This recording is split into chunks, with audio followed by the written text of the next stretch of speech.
Welcome to Not Milk Never Milk. Subscribe if you're lactose intolerant. You'll start by enabling Web Inspector so you can inspect pages. Open Settings, go to Safari, then Advanced, and toggle Web Inspector on.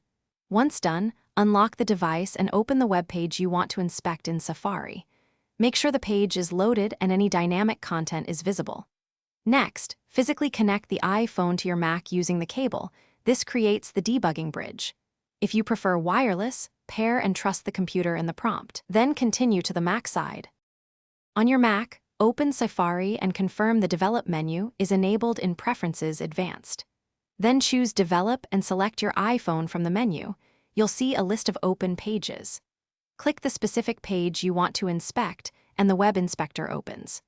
Use the Elements panel to examine DOM and styles, Console for errors and runtime logs, and Network to observe requests and timing. You can edit HTML or CSS live.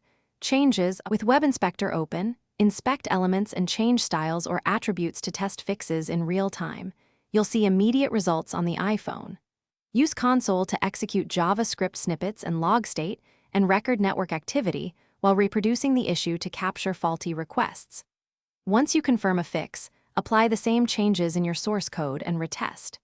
If the inspector won't connect or updates don't show, try clearing Safari cache. Reload the page, and if necessary, reboot the iPhone and reconnect as a key troubleshooting step.